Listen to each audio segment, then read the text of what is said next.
Hey guys, so I want to use this video to speak about a dream I had around 5 weeks ago. So it would be early January of this year.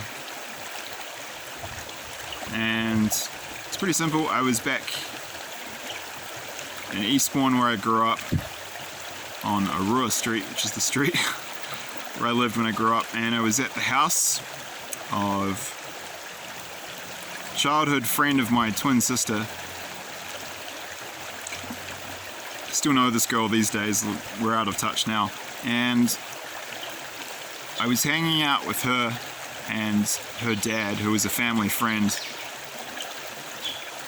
My family was living in Eastbourne in the late 90s, early 2000s, and he started speaking to me, and this was a message from the Holy Spirit. Sometimes I get it in the form of people speaking to me, but I can tell when it's this kind because it has a certain kind of energetic feel and vibe to it, and it's very memorable and vivid, and it also fits with, again, it fits with the recurring pattern. So, you know, when dreams are recurring, I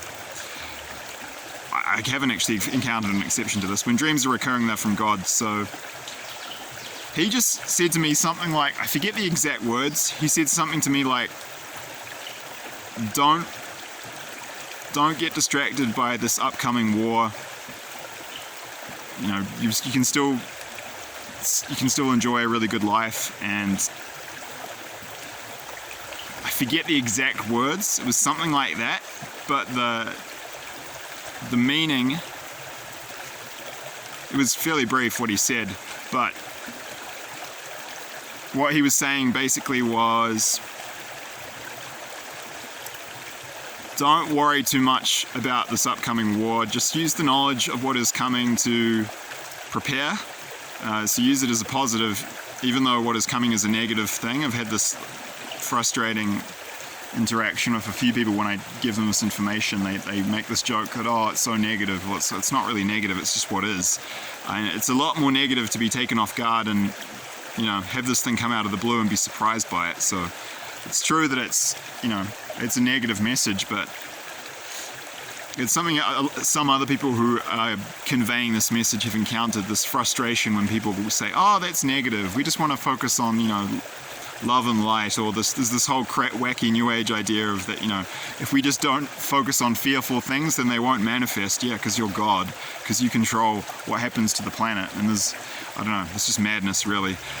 Like, I believe in free will, and free will is a thing, but some things are just locked in, and, you know, they're going to happen whether you like them or not, and it doesn't matter what you believe.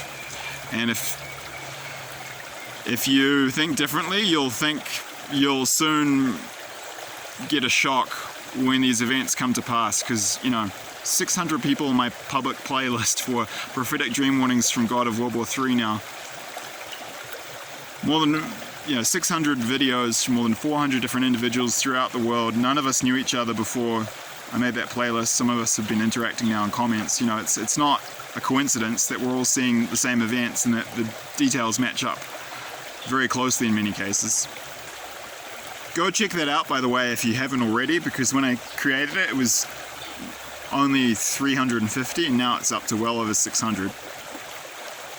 Yeah, I kind of see what people are getting at. They're just, it's a lack of education and awareness, really. They're trying to do the right thing and focus on these positive things, but that's what the stream was saying. Do that, but then also, I guess, just use this warning to your advantage, and then just don't focus on it beyond that. So this is what the Holy Spirit was reminding us of there, and that's a very important warning, so don't obsess.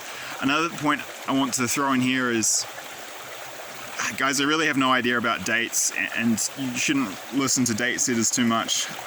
The Holy Spirit and God don't really seem to give clear dates. I don't quite understand the reasons for that, but I just have no idea. So when I guess around dates, it's my own speculation. If you look at my videos around dates, you'll see it looks kind of confusing and they kind of go in a circle. That's for a reason. I just have no idea. I've learned to just kind of give up on that. Honestly, I wouldn't pay too much attention to dates, and you can just drive yourself crazy trying to work it out. The most important thing is that you're ready before this thing happens. So I'm happy I had a go at trying to work it out, and I do believe, like, for me it's most likely 5 to 10 years, but I have no idea. So the real lesson there is not to focus on the dates too much, just to be ready And yeah, these warnings are here to improve your life, not to freak you out. So they're there so that you can prepare. And this is the gift of prophecy many years in advance. This is something I read in the description box of a video of someone else who's been getting these messages. And yeah, they point out that that's the real gift. Like when it's this long, when there's a very long time lag between when you start getting the prophetic warnings and when the event happens, that's because you're being given time to prepare. So take advantage of that, but don't stress, don't obsess, don't be in fear. These warnings are a gift so that you won't have to live in fear and that you won't have to just experience these horrors. So just use them, don't let them use you. That's an important piece of advice I would give. And I have to watch it myself because I can get caught up in it at times, but I just don't recommend doing that. They're here to help. So use the warnings, don't let them use you, and enjoy your life and just only focus on these as much as you need to get out of the way.